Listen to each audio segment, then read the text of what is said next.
Because our respectful submission is right to vote is your own exercise of franchise. It's the least level of participation as a political actor in a democracy. The minute your levels of participation starts increasing, if I want to fund and influence the system as a whole, of course I cannot be claiming privacy or confidentiality. If I'm holding a public office, my level of confidentiality or privacy will be restricted to my family zone. To the statutory provisions which prevent public disclosure. Those are the statutory amendments. The scheme follows based on those amendments, namely amendment to section 29C of the Representations of People Act and section 182 of the Companies Act. Those were the public disclosure provisions. The scheme, once the public disclosure comes with the scheme, there is no real scheme to survive. Now, this is to answer my Lord Justice Khanna's question, what are we challenging? We are challenging those two statutory provisions because once that goes, the scheme itself collapses. The basis of the scheme is non-public disclosure. Because with that, I would submit why do we need, in rejoinder, 2 points only. Why do we need public disclosure? Because number one, as the US Supreme Court said in Buckley versus Valeo, a political party may represent anything to the electorate. It may self-ascribe any label to itself to the electorate.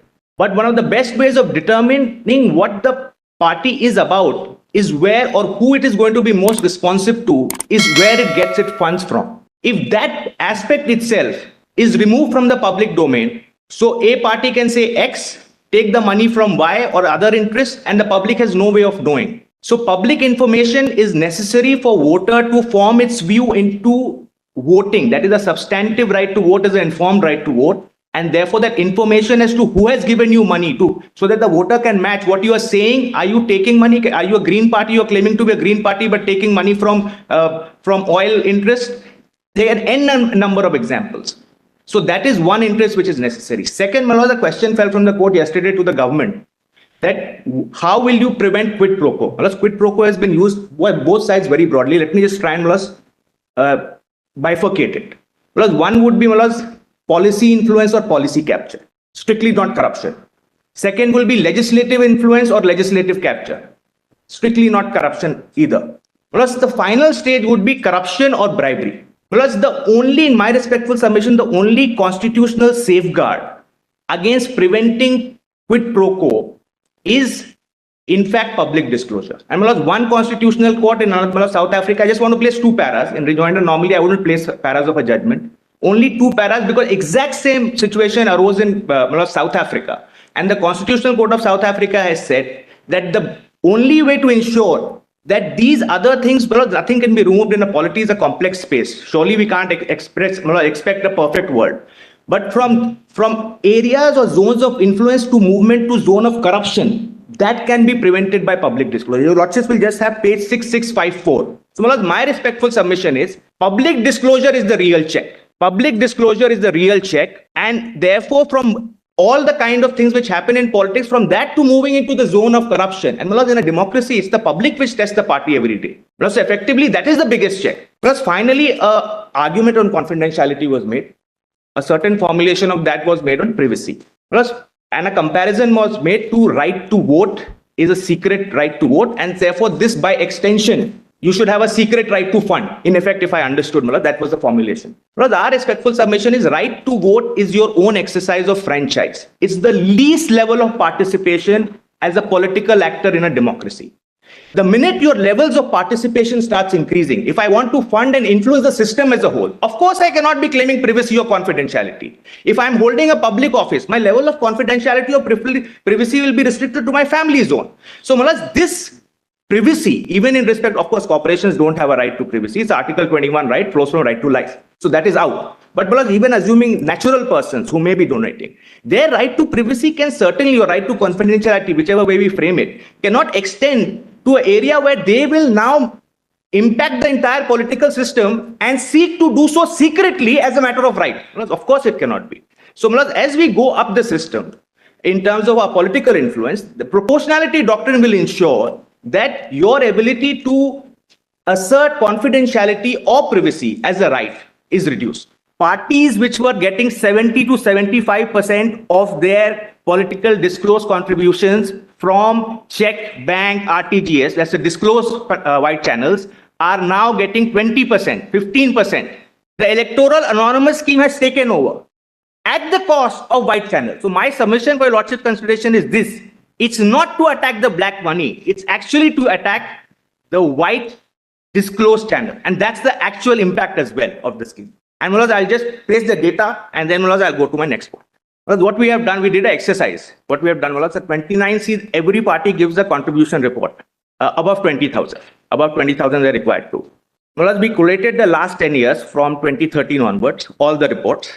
These are list of donors who came. That's right. So from each of the list, we have taken all the list of donors and it says against that, for instance, it says check number, DD, etc. Correct? My laws will have the first cash entry in this one is at 5553. That's less than 2,000. No, it's more than 20,000. Plus more than 20,000, you have to disclose whether cash or check. Either way, you have to disclose. That's the statutory requirement. 5553. Look at 153. Serial number 153 in that chart. Some Mr. VV, 1 lakh cash. So, Mulaz, what I have done, Mulaz, each entry we have added up for two largest political parties for 2 years to get the numbers, because there was no other way to do it. This is not information available in the public domain. This was the only way to do it. So, we have added up each of the entries to determine what is the check amount which they were getting as a percentage of their funding in 2013-14 and what they're getting post-electoral bonds. And Mulaz, the net result of that, Mulaz, I prepared a chart for your lordship's consideration. The learned courtmaster will kindly screen share that document which has been emailed. So Mulaz, my respectful submission is now the entire political funding substantially is anonymous. Because black channel continues. Mulaz, at the cost, if the objective is to have some kind of disclosure, at the cost of disclosed white money, if you are increasing non-disclosed white money, Mulaz, that's what the real, your lordships will have this chart, page 1. There's a little flaw because of the bearer bonds as such are bearer bonds that's creating a problem. That's all. We have understood that argument. And Mulaz, I'm making the argument solely to meet the union's justification of the scheme, which is that it's meant to bring in black money into the white system. My respectful submission to meet that is it actually does the opposite. It takes away the non-anonymous white money and puts it in the anonymous kitty. That's my submission. That we already have. That's right. So Mulaz, I am saying therefore to that extent, A, the justification is not valid, and B, for that reason it's arbitrary as well. It doesn't meet even the stated justification. Mulaz, because the determining principle, Mulaz, one of the tests of arbitrariness your lordships have stated is it is absent a determining principle. Mulaz, here the stated determining principle is contrary to what the scheme actually does and intends to do. What it basically, according to you, does is that it brings into the fold. Earlier, what you had non-anonymized white money. That's right. Now that is replaced increasingly by anonymized white money. And that's the real victim or target of this scheme, not the black money. That's my respectful submission. Because black money will continue irrespective. That funding will keep on continuing. So now the two channels, both are anonymized, white and black. That's my respectful submission. That's the scheme. That's the real picture which this scheme does to our political financing, Mulaz. That's what it does. Mulaz, finally, Mulaz, I'll just conclude by Mulaz, one quote. Mulaz, Thomas Jefferson and Mulaz, my learned friend Mr. Bhatia says that the best protection against victimization is full transparency, Mulaz. So that, just want to emphasize that. And Mulaz, finally, I would just like to end with a quote, Mulaz, by Thomas Jefferson. He said, Mulaz, information is the currency of democracy. And Mulaz, someone added to that quote saying its non-disclosure should always be suspect. I'm grateful, Mulaz. Don't give rejoinders, but I have no objection. As an intervener, not technically right, but let me, Lord, have something to add, my Lord. The two quotes which my learned friend, Mr. Solicitor, started saying, practicality requires that I contribute to political parties. Practicality requires, these are from the quotation because now we have the advantage of YouTube and the transcript. Require I contribute with a degree of confidentiality so that I am not victimized in future. Lord, this is the whole basis, my Lord, of the scheme. Lord, my submission is, my Lord, we are talking of political parties. We are not talking of rival groups who are collecting money.